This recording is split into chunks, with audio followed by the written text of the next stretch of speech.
నమస్తే సాయిరామ్. సమర్థ సద్గురు సాయినాథ్ మహారాజ్కి జై. మన సాయి భక్తులందరికీ కూడా నమస్తే అండి. అందరూ ఎలా ఉన్నారు, ఏం చేస్తున్నారు? ఈరోజు వీడియోలోకి వెళ్లే ముందు బాబాగారు ఆశీస్సులు మీ అందరికీ దొరకాలని మనస్ఫూర్తిగా కోరుకుంటున్నాను. ఇంకా ఈరోజు బాబా ఏమంటున్నారు అని అంటే, బిడ్డ ఎందుకు తల్లి నీ కంటిలో ఇంచి కన్నీరు వస్తూనే ఉంది, ఈ కన్నీరుని నేను చూడలేకపోతున్నాను. ఒక్కసారి నేను నీతో ఉన్నానన్న ఒక నమ్మకాన్ని నీకు తెలియచేయటం కోసం నీకు 2 సందర్భాలను తెలియచేస్తాను. నువ్వు ఇంతలా బాధపడాల్సిన అవసరం లేదు అని చెప్పి అప్పుడైనా సరే నువ్వు నమ్మగలుగుతావు. అప్పుడైనా సరే నీ కన్నీటిని తుడుచుకొని మళ్ళీ కూడా నేను ఎప్పటికీ కూడా కన్నీరు అనేది కార్చను బాబా అని చెప్పి ఒక నమ్మకం అనేది నీకు రప్పించగలిగే శక్తి నాకుంది అని చెప్పి బాబా ఒక 2 సందర్భాలని మనకు తెలియజేయబోతున్నారండి. ఏంటి ఆ 2 సందర్భాలు అనేది ఈరోజు వీడియోలో తెలుసుకుందాం. ఇంకా వీడియోలోకి వెళ్ళడానికి ముందుగా మన ఛానల్ కొత్తగా చూసేవాళ్ళు అయితే కనుక ప్లీజ్ సబ్స్క్రైబ్ చేసుకోండి. మీకు వీడియో నచ్చితే కనుక ఒక చిన్న లైక్ చేసి మీ ఫ్రెండ్స్ అందరికి కూడా షేర్ చేయండి.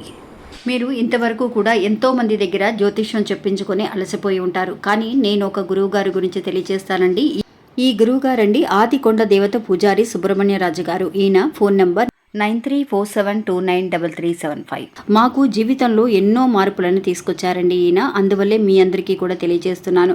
ఈ గురువు గారు చెప్పింది చెప్పినట్టుగా జరుగుతుందండి. అది కూడా కొన్ని రోజులలోనే. అంటే భార్యాభర్తల మధ్య గొడవలు, విదేశీ ప్రయాణం ఆలస్యం అవడం, ప్రేమ, పెళ్లి, సంతానం లేకపోవడం, కోర్టు సమస్యలు, గృహము మరియు కుటుంబ సమస్యలు, ధనం అనేది చేతిలో నిలబడకపోవడం, నమ్మిన వ్యక్తి మోసం చేయటం, స్త్రీలకు పురుషులకు సంబంధించిన గుప్త సమస్యలు ఎటువంటివైనా సరే కొద్ది రోజులలోనే పరిష్కరిస్తున్నారండి. అది కూడా ఒక ఫోన్ కాల్ ద్వారా. మీరు ఒకసారి ఆయనకి కాల్ చేసి చూడండి. ఇంకా వీడియోలోకి వెళ్దామండి.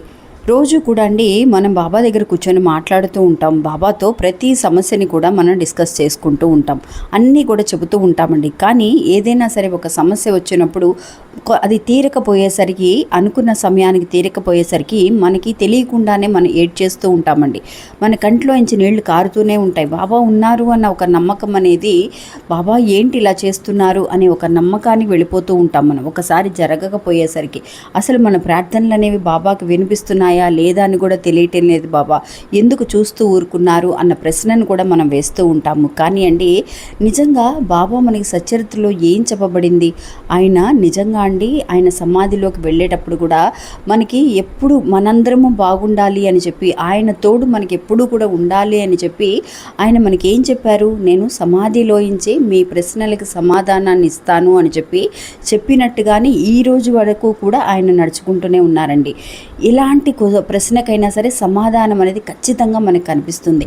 అలాగే ఒక్కొక్కసారి మనం విసిగి వేసారిపోయి అనిపిస్తుంది, ఏంట్రా ఈ జీవితం, మన గురించి పట్టించుకునే వాళ్ళు లేరు, బాబా కూడా నాకు తోడుగా ఉంటారని అనుకున్నానే, బాబా కూడా నా చెయ్యొదిలేసారే అన్న ఒక అపనమ్మకం అనేది మనం కల్పించుకుంటాం మనసులో. అలా అనుకున్న వాళ్ళు ఎవరైతే ఉన్నారో వాళ్ళందరికీ కూడా బాబా ఇచ్చే సమాధానం అండి, నిజంగా బాబా మనతోటే ఉన్నారు, బాబా మీద ఇంకా కూడా మనం ప్రేమగా ఉన్నాము, బాబాని మనం చెయ్యదలడానికి సిద్ధంగా లేము అనడానికి కూడా బాబా మన మీద ప్రేమతో ఉన్నారు అన్నదానికంటే మనం కూడా ఎంత ప్రేమగా ఉన్నాము అనేది కూడా బాబా చెప్పే ఈ 2 సందర్భాలలో మనం కనిపెట్టవచ్చండి.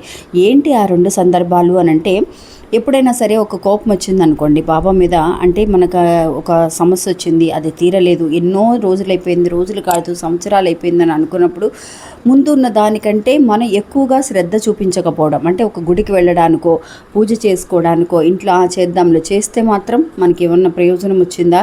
ఇంకా కూడా నేను ఏడుస్తూనే ఉన్నాను, నా బాధలు ఇంకా తగ్గలేదు, ఎందుకులే ఏం ప్రయోజనం ఉందిలే అని చెప్పేసి వదిలేస్తూ ఉంటాం.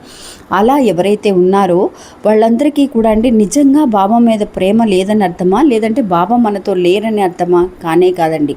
నిజంగా ఆ సమయంలో అలాంటి ఒక పరిస్థితిలో ఏదైనా సరే ఒక విషయం మనకి జరిగిందనుకోండి, అంటే ఏదైతే జరగలేదు అని అనుకున్న విషయం ఆ సమయంలో జరిగిందనుకోండి, ఫస్ట్ మనం ఎవరి దగ్గరికి పరిగెత్తుతాం? ఎవరి నామాన్ని స్మరిస్తూ ఉంటాం? బాబానే పిలుస్తామండి. సాయి నువ్వు ఉన్నావు తండ్రి అని చెప్పి వెంటనే సాయినే పిలుస్తాం. ఎంత కోపంగా ఉన్నా సరే ఆయనతో మాట్లాడకుండా, ఆయన గుడికి వెళ్లకుండా ఉన్నా కూడా ఆయన నామాన్నే బాబా నువ్వు ఉన్నావని నిరూపించావు బాబా అని అంటాం. అందుకని బాబా లేరని బాబాతో మాట్లాడకుండా మనం వదిలేసినా సరే నిజంగా ఆయన మీద పెట్టుకున్న ప్రేమ అలాంటిదండి. అంటే ఆయన మనకు ఉన్నారని ఒక నమ్మకం మన మనసులో కలిగినప్పుడు అది బయటికి తీసేయడం అనేది నిజంగా మన వల్ల కానే కాదండి. అలాగే బాబా కూడా నడుచుకుంటూ ఉంటారు. ఈ విషయం అనేది అవునా కాదా అనేది కూడా నాకు తెలియచేయండి.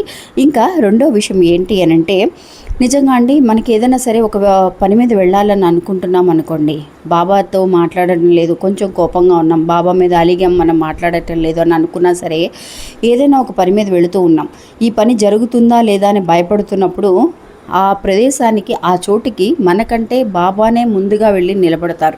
ఆయన ఉన్నారు అని చెప్పి నిరూపిస్తారండి.